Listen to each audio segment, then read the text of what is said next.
오늘 이제 3장 4대 교회를 함께 살펴보려고 합니다. 4대 교회는 천의 요새와 같은 곳에 자리하고 있었습니다. 4대 교회는 한 면은 강이 이렇게 둘러싸고 있고, 3면은 산으로 둘러싸여 있는 그런 지역입니다. 한번 그림을 한번 보실까요? 그림을 한번 보여주세요. 인용 구절에 있는데, 저기 보면 신전이 있고 그 뒤에 산들이 쭉 있죠. 저런 산이 3면으로 있는데 450m 정도 되는 산들이 이렇게 둘러싸여 있고, 그리고 한 면은 강이 이렇게 둘러싸여 있고, 그리고 저 해발은 한 250m, 250m 정도 되는 고원의 평지가 있는 겁니다. 우리가 이제 산을 좀 등산하다 보면 늘 이렇게 있는 거 아니잖아요. 그 안에 보면 이렇게 분지처럼 이렇게 넓은 고원 지대가 있죠. 개마고원, 저도 가보진 않았습니다만 개마고원 같이 산 위에 있지만 넓은 평지가 있는 그런 곳으로 여러분 생각하면 됩니다. 그러니까 한 도시가 이룰 만큼 넓은 평지가 있는 거예요. 예전에는 이렇게 외적들 주변에 이렇게 침략이 많은 그런 시대였잖아요. 그래서 저런 곳은 이렇게 모든 적들로부터 이렇게 자연적인 방어가 되기 때문에 안전한 그런 도시였습니다.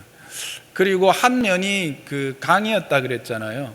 강인데 그 강에서 이렇게 금이 참 많이 나왔어요. 그래서 이 도시는 역사적으로 보면 금으로 화폐를 만든, 즉 동전을 만든 최초의 도시다. 금화를 최초로 만든 도시가 바로 이 사대입니다. 그러니까 이 도시는 외부의 적들로부터 안전하고, 또 많은 그 금으로부터 부요한 그런, 세상으로 보면 부러울 것이 없는 그런 도시, 그게 바로 사대라고 하는 도시입니다. 근데 이 도시에 대한, 이 도시에 이제 교회가 세워졌습니다. 근데 그 교회를 주님은 어떻게 말씀하시느냐 하면, 살았다는 이름은 가졌으나 죽은 교회다, 그렇게 말씀하고 계시는 것입니다. 예수님 보시기에는 죽은 교회입니다. 그런데 본인들은 살아있다고 생각하는 교회예요. 신자로 이야기하면 예수님이 보기에는 신자가 아니에요. 그런데 본인은 신자라고 생각하고 있다라고 하는 사실입니다. 그들이 살았다고 생각하는 이유는 뭘까요? 그들 안에 어떤 종교적인 행위들이 계속해서 잘 진행되어지고 있었던 것이죠. 그러니까 주의 날이 되면 이렇게 우리가 모이듯이 함께 모여서 예배를 드렸고, 또 그들 가운데 연약한 자들이 있으면 구제도 했고, 또 때로는 복음을 전하기도 했을 것입니다. 그리고 무엇보다도 그 사회와 아주 좋은 유대관계를 가져서 전혀 갈등이 없는 그런 교회, 그게 바로 사대 교회였다고 이야기를 하고 있습니다. 다양한 사회활동을 하는, 겉으로 보면 활력이 있는 왕성한 활동을 하는 교회였습니다. 그런데 이것을 주님은 죽었다고 이야기하고 있어요. 왜 그랬을까? 죽었다라는 이야기는 뭘까? 그것은 외적으로는 활발하나 내적으로 전혀 영적 영향력을 미치지 못하고 있었다라고 하는 것입니다. 회칠한 무덤과 같은 교회라고 할 수 있습니다. 겉으로 보면 아름답고 화려하기까지 하죠. 회칠을 한 무덤이니까 얼마나 깨끗하겠어요. 거기에다 뭐 그림이라도 그려 놓으면 정말 보기에 좋은 그런 명소가 될 수도 있을 거예요. 그렇죠? 화려한. 그러나 그 안에는 뭐가 있는 거예요? 시체가 있는 거죠. 시체는요, 영향력을 미칠 수가 없어요. 오히려 썩은 냄새만 풍길 뿐이죠.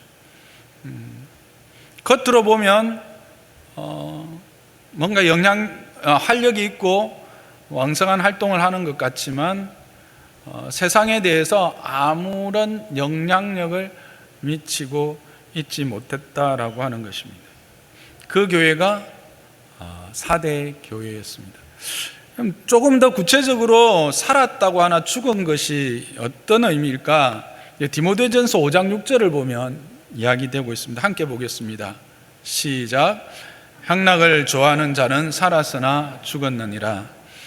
향락을 좋아하는 자는 살았으나 죽었느니라 돼 있는데, 이게 개역 개정에는 좀 이게 이제 좀 민감한 단어라서 빼버렸는지 모르겠는데, 원어에는 향락에 빠져서 사는 과부는 살아있으나 죽은 것이다, 이렇게 나옵니다. 여기서 홀로 되었던 여인을 이야기하고 있는 건 남자든 여자든 상관없습니다. 홀로 되었다라는 것은, 나이가 들어서 홀로 되었다는 것은 어떤 의미일까요? 살아가기가 힘든 거예요. 그리고 외로운 것이죠. 그래서 그 외로움과 힘듦, 그리고 삶의 즐거움이 없는 거죠. 가장 큰 즐거움을 잃어버린 거예요. 그래서 그것을 충족하기 위해서 살아가는 것, 그것들을 채우기 위해서 편안함과 평안함과 즐거움, 쾌락을 채우는 것을 삶의 목적으로 살아가는 그와 같은 삶의 모습은 뭐와 같은 것인가? 살았으나 죽은 것과 같은 것이다. 누구에게? 믿음의 사람에게는. 이걸 통해서 우리가 4대 교회가 살았다고 하는 이름은 있으나 죽었다라고 하는 것은, 이 4대 교회가 어떻다?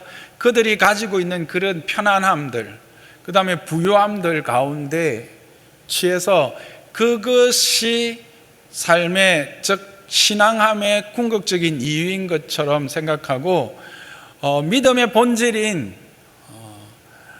우리의 믿음의 그 본질을 가지고 세상에 영향력을 미치고 그리고 세상에 도전하면서 전투하는 교회로서의 삶을 살지 않았다라는 거예요. 우리가 그 2장을 시작하면서 교회에 대한 이야기를 할 때 모든 이 땅에 존재하는 교회는 전투하는 교회라고 했습니다. 그리고 어떤 교회도 어떤 신자도 이 전투에서 배제될 수 없고, 이 전투를 하지 않는 교회는 더 이상 교회가 될 수 없다고 했던 것. 지금 4대 교회는 그런 교회, 모양은 있고 뭔가 종교적인 활동은 있지만 그 활동들이 자신들의 즐거움과 자신들의 만족과 자신들의 쾌락을 위한 활동들로만 채워져 있는 것. 진정 영적으로 믿음의 본질과 구원과 하나님의 은혜에 대한 것들을 상실해버린 그런 공동체, 그 공동체가 바로 4대 교회였다는 거예요. 그래서 이 4대 교회를 살펴보면 특징이 있는데, 보셔서 아시겠지만 칭찬이 없어요. 우리가 앞에서 살펴본 대로 비록 연약하였지만 에베소 교회나 버가모 교회나 두아디라 교회는 책망하기 전에 칭찬을 먼저 하셨던 걸 기억하시죠? 그런데 여기 나오는 4대 교회는 칭찬이 없이 바로 책망만 받고 있다라고 하는 사실입니다. 그리고 또 하나의 특징이 있는데, 그거는 뭐냐면 이단이라고 하는 외부의 세력에 의한 공격이나 유혹이나 시험이 없었다라는 거예요. 이거는 이 4대 교회뿐만이 아니라 그 이제 3장에 나오는 새 교회의 공통적인 특징 중에 하나이기는 해요. 그래서 여기서 이제 조금 옆으로 벗어나지만 한 가지 이제 우리가 확인하고 가면 좋은 게, 이 7교회가 4교회와 3교회로 이렇게 나누어져 있잖아요. 2장에 4교회, 3장에 3교회 있는데, 우리가 생각하기에는 그냥 7교회니까 4교회 먼저 말하고 3교회 따로 이야기했다, 이렇게 생각할 수 있는데, 이게 특징이 있어요. 이 위에 있는 4교회는 하나같이 외부에 의한 이단의 공격이 있었어요. 에베소 교회는 뭐가 있었죠? 니골라당의 행위가 있었죠. 스무나 교회는요, 이제 특별히 여기에는 어떤 세력에 대한 이야기는 없었지만 자칭 유대인이라고 하는 자들의 비방이 있었다고 이야기를 하는 것으로 봐서 잘못된 유대교의 교훈이 그들에게 들어온 것을 우리가 볼 수 있어요. 그게 외부적인 도전이죠. 두아디라는요, 자칭 선지자라는 이세벨의 교훈이 있었고요, 버가모는 발람의 교훈이 있었죠. 다 있었어요. 근데 우리가 오늘 살펴보았던 이 사대 교회, 또 빌라델피아 교회, 라오디게아 교회를 살펴보면 이 외부에 의한 그 도전, 공격에 없었어요.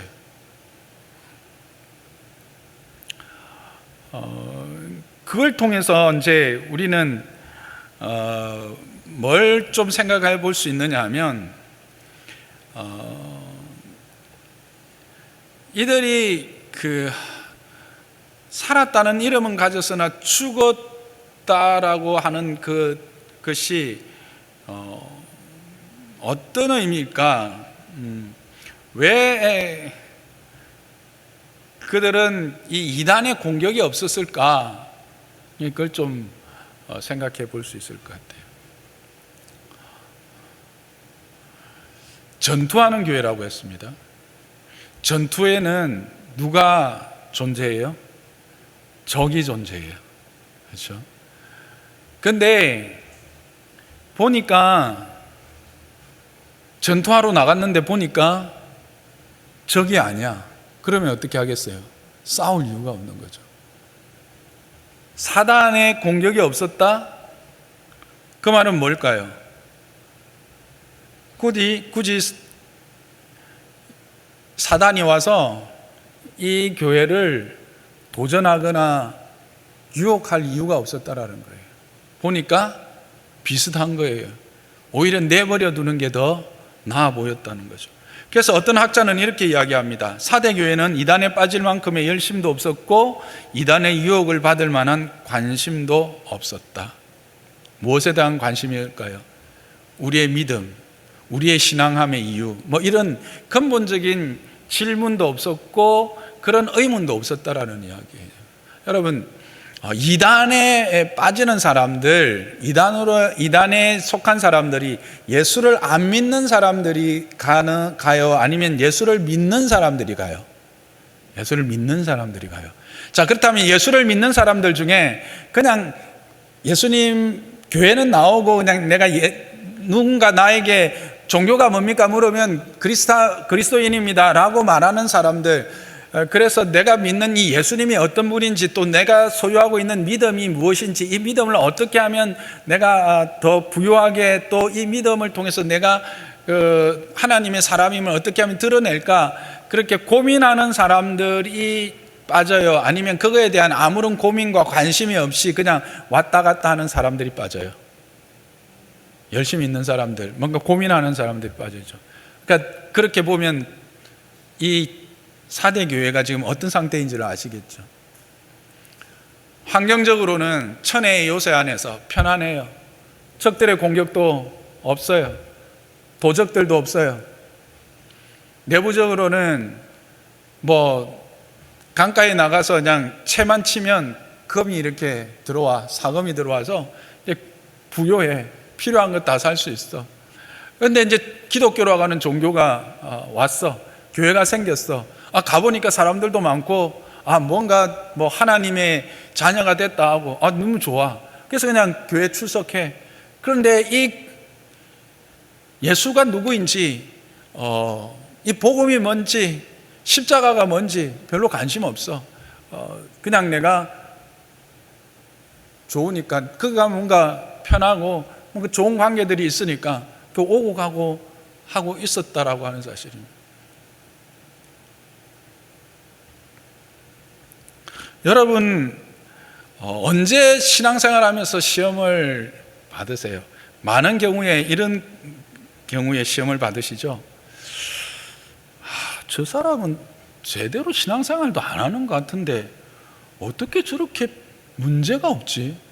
아니, 어떻게 저렇게 잘 되는 거야? 하는 일마다 잘 되네. 자녀들도 잘 풀리는 것 같아. 자녀들도 뭐 교회도 잘 안 나오는 것 같은데 뭐 인서울이 아니라 뭐 스카이 가는 것 같고 가는 것 같고가 아니고 가고. 그럴 때 여러분 어떻게 해?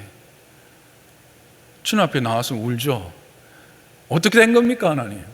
나는 이렇게 열심히 섬기고 이렇게 열심히 봉사하고 이렇게 열심히 헌신하고 이렇게 땀 흘리는데 내 믿음의 보상은 도대체 어디에 있는 겁니까?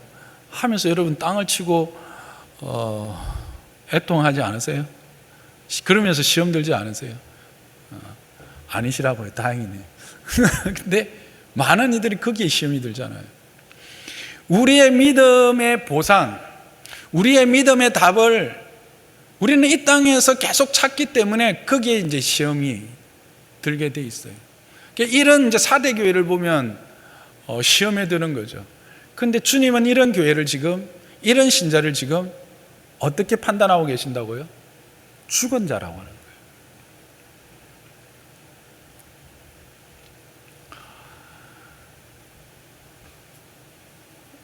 결국 여기서 우리가 생각해야 되는 게 뭡니까?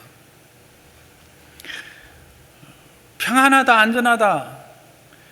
그게 우리의 신앙함의 다가 아니다라는 사실입니다.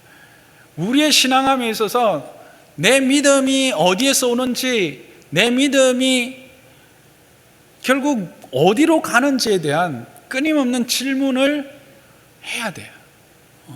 그리고 거기 안에서 갈등하고 때로는 의심하고 그래서 엎드려서 울기도 하고 그것에 실패해서 하나님 앞에 엎드려야 된다라고 하는 것입니다. 그것을 주님은 답으로 제시하고 있어요. 3절을 보시면요. 그러므로 너희는 내가 어떻게 받았으며 어떻게 들었는지를 생각하고 지켜 회개하라 그렇게 말하고 있어요. 우리 가운데도 그런 분들이 있을 거예요. 4대 교회 같은 성도들이 나는 한 분도 없기를 바라지만 주일이 되면 그냥 집에 있으면 뭔가 좀 찝찝하고 뭔가 이렇게 마음이 좀 시원치 않고 그래서 교회를 갔다 오면 일단 조금 마음은 편안해지고 그렇다고 해서 내가 뭐 그 예수님에 대해서 더 알아가고 싶지도 않고 또 내가 믿음에 대해서 뭔가를 고민하고 싶지도 않고 내가 세상 사람들이 나를 뭐 어떻게 믿음의 사람으로 인정하든지 인정하든 않든지 별로 상관없이 그냥 왔다 갔다 하시는 분들이 계실 거예요. 이사야서에 보면 그냥 문지방만 닳게 하는 그런 믿음을 가지신 분들이 있을 거예요. 주님은 뭐라고 말씀하시냐면 죽은 자라고 하는 겁니다. 그런 분들. 난 여러분 가운데 이런 분들이 한 분도 없기를 주님의 이름으로 부탁합니다. 근데 만일 계신다면 어떻게 해야 되느냐? 네가 어떻게 받았으며 어떻게 들었는지를 생각하라고 3절에 말씀하고 있어요. 어떻게 받았으며 어떻게 들었는지를 뭐가 너의 믿음을 가지게 했던 그것을 여러분이 믿음을 가지게 했던 그것이 뭡니까? 여러분들을 믿음으로 들어오게 했던 것이 뭡니까? 복음이죠. 여러분 복음이 뭐예요? 복음 기쁜 소식이죠. 그럼 뭐가 기쁜 소식입니까? 성경이 말하는 기쁜 소식이 뭐예요? 내가 죽을 허물과 죄로 죽었던 자인데 하나님의 아들인 예수 그리스도가 이 땅에 오시고 십자가를 참으셔 죽으시까지 순종하심으로 이제 그거를 믿는 자들에게 모든 죄사함의 은혜와 그 부활의 영광에 참여하는 은혜를 허락하여 주셨다라는 사실 아닙니까? 그게 복음이죠. 그게 기쁜 소식입니다. 이 기쁜 소식, 이 복음을 너가 어떻게 받았으며 어떻게 들었는지를 생각하라는 겁니다. 그래서 생각하라는 것은 기억하라는 거예요. 기억한다는 것은 그냥 한번 떠올려라는 뜻이 아니라 그것을 계속 기억하고 있어라, 계속해서 기억을 유지해라 이런 뜻입니다. 무슨 말이냐면 죄와 허물로 죽었던 우리, 즉 내가 어떤 존재였던지를 늘 잊지 말라라는 겁니다. 그리고는 그렇게 죄와 허물로 죽었던 나를 위해서 예수님이 하신 일이 무언가를 기억해내라는 겁니다. 기억하고 있으라는 겁니다. 죄와 허물로 죽었던 우리를 예수님이 어떻게 구원하셨죠? 십자가라고 했습니다. 그럼 십자가가 뭡니까? 십자가 안에는 희생과 고난과 성경과 사랑과 은혜와 용서, 그리고 순종, 그로 말미암는 영광의 이름, 이것들이 다 포함되어 있습니다. 그렇죠? 이것들을 생각을 하는 겁니다. 그것들을 끊임없이 내 안에서 불러일으키라는 겁니다.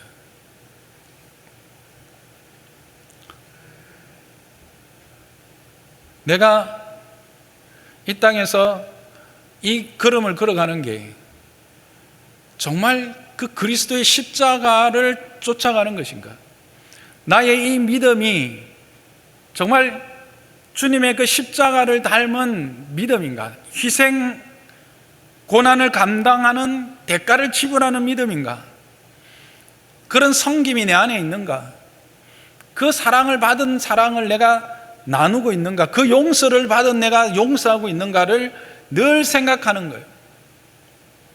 그리고 주님의 그 순종으로 말미암아 내게 이런 은혜가 미쳤고 우리에게 이런 은혜가 주었듯이 나는 그 하나님에 대하여 순종하고 있는가? 그리고 그로 말미암아 허락되어진 이 영광스러움을 내가 누리고 또 그 온전한 영광을 소망하고 있는가? 이것들을 계속 기억하고 떠올려서 살아가야 우리는 어떤 존재가 된다?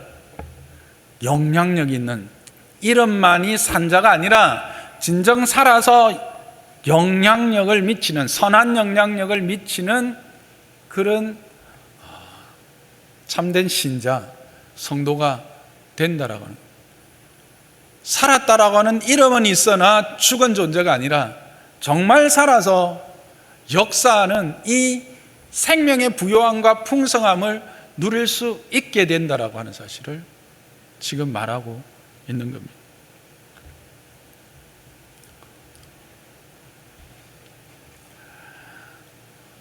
여러분은 여러분의 삶에서 얼마만큼 여러분의 존재와 또 여러분에게 허락한 이 믿음이라는 것, 예수 그리스도로 말미암아 주어진 이 구원이라는 것, 그리고 그 구원을 위하여서 주님이 지불하셨던 그 십자가라고 하는 대가, 그 십자가 안에 숨어 있는 희생과 고난과 성김과 사랑과 은혜, 용서, 순종, 그리고 영광스러움에 대하여 생각하면서 그렇게 살아가고 있습니까? 그런 고민이 없고 그런 갈등이 없다? 그리고 이것들이 내 안에서 이루어지지 못하는 것 때문에 애통함이 없다?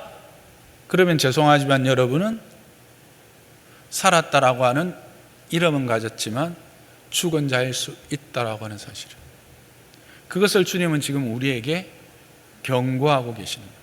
사대 교회를 들어서 우리에게 경고하고 계시는 것입니다. 왜 그럴까요? 사랑하시기 때문에 그렇습니다. 히브리서에 보면 징계가 없으면 친아들이 아닐 수 있는 것을 기억하라고 말하고 있습니다. 우리 안에 이런 갈등이 없으면, 우리 안에 이런 것에 대한 소망함이 없으면 우리는 죽어 있는 자일 수 있다라고 하는 사실입니다. 그러면 그때 주님은 어떻게 한다고요? 우리를 기억하지 못한다는 거예요. 언제? 마지막 날에. 마태복음 26장에 보면 예수님께서 오셨을 때 두 무리로 나누어지죠. 오른쪽 양들과 왼쪽 염소들입니다. 염소들은 어떻게 합니까? 염소들은 내가 예수님이 줄일 때 먹을 걸 갖다 드렸고, 예수님의 감옥에 갇혔을 때 찾아가서 내가 위로했고, 예수님이 목마를 때 마실 물을 드렸습니다. 분명히 기억하고 있어요.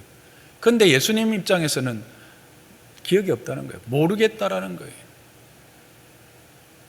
그게 바로 4대 교회 같은 거예요. 여러분, 만일 그렇다면 정말 우리가 마지막 날에 주님 앞에 섰는데 이런 판단을 받는다면 여러분 어떻게 했어요? 요즘 말이 아니구나. 우리가 그냥 쓰는 말로 미치고 팔짝 뛰는 거죠. 미치고 펄짝 뛰는 거죠. 얼마나 억울하겠습니까? 여러분, 매일 이렇게 와서 예배드리고, 매주 예배드리고, 나름대로 헌금도 하고, 나름대로 했는데, 그래서 나는 신자라고 생각했는데, 나는 믿음의 사람이라고 생각했는데, 주님이, 너 누구니? 저 최상근이요, 최상근. 목사였잖아요. 내가 거기서 설교도 하고 했는데요. 너 누구니? 나 기억이 없는데.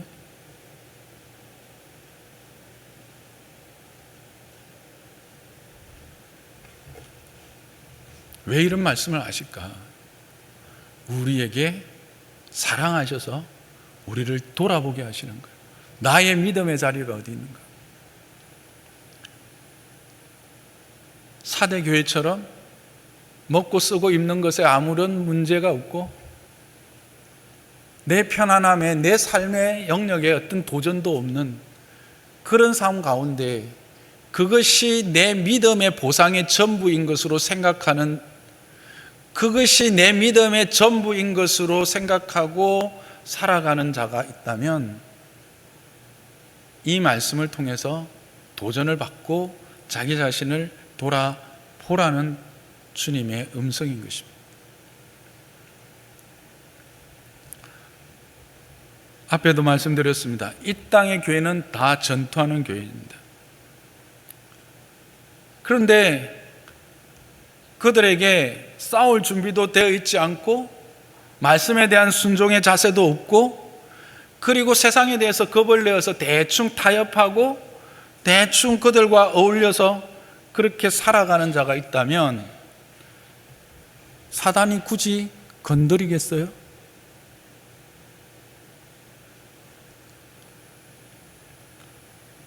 그래서 데살로니가전서에 이렇게 말씀하고 있어요. 한번 볼까요? 데살로니가전서 5장 3절. 데살로니가전서 5장 3절에 그들이 평안하다 안전하다 할 그때에 임신한 여자에게서 해산의 고통이 이름과 같이 멸망이 갑자기 그들에게 이르리니 결코 피하지 못하리라. 임신한 여자의 의미는 뭔가요? 반드시 출산이 전제되어 있어요. 예수 그리스도의 오심은 뭐와 같은 거예요? 임신한 여자와 같은 거예요. 아멘이십니까? 네, 분명한 사실입니다. 그런데 이 해산의 고통이 저는 여자가 아니라서 잘 모르지만 내가 생각한 대로 내가 계획한 대로 이렇게 진행되지 않는다라는 거예요. 어느 날 갑자기 해산의 고통이 올 수도 있다라는 거예요. 그것처럼 당황스러운 게 어디 있겠어요?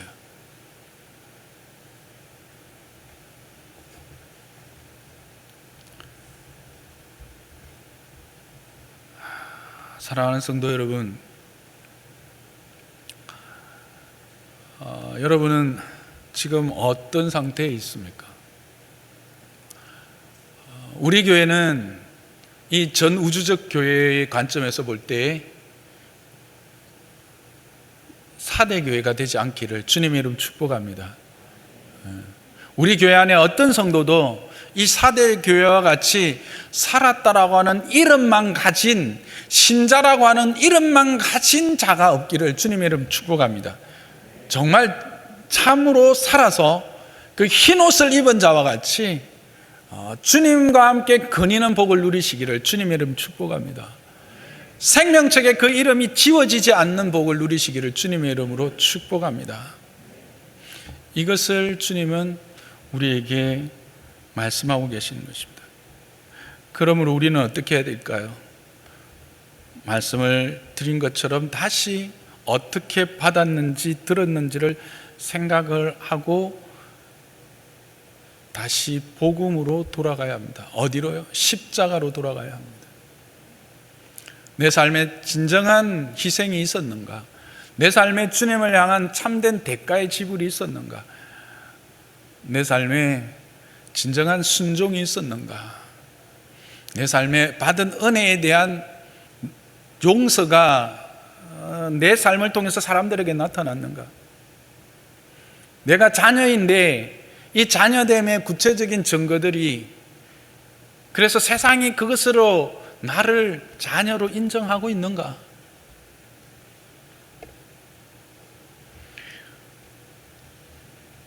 그런 인정을 받는 저와 여러분 되시기를 주님의 이름 축복합니다. 그럴 때 주님은 아버지 앞과 천사들 앞에서 시인할 것이라고 합니다. 앞에서 우리가 살펴봤던 마태복음 26장의 그 왼편의 염소가 아니라 오른편의 양과 같은 그런 존재가 된다라는 것입니다.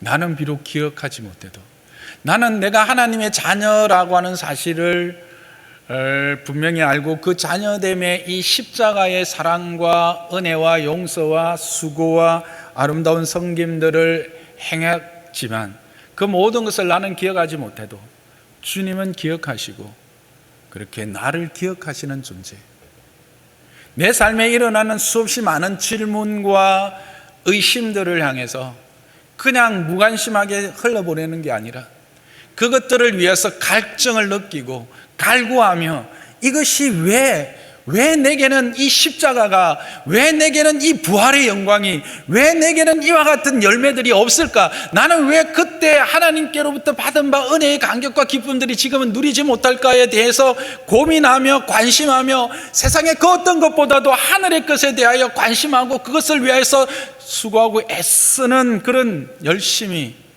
여러분들에게 회복되기를 주님의 이름으로 축복합니다.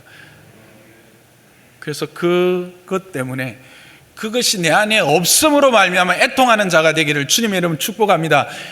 세상의 내가 믿음의 보상이라고 믿음의 답이라고 여겼던 그 어떤 세상의 것들이 내게 채워지지 않아서 그것에 대한 응답이 없다고 갈증 가운데서 땅을 치고 통곡하는 자가 아니라 진정한 하늘의 복, 내 믿음의 걸음과 내가 갈등하고 내가 고민하는 이 문제들, 하나님 앞에서 그 근본적인 문제들을 가지고 고민하고 그것들에 대해서 때로는 실패한 것 때문에 하나님 앞에서 울고 엎드리며 그 은혜가 다시 회복되기를 주님 앞에서 그렇게 통곡하는 자가 되기를 주님의 이름으로 축복합니다.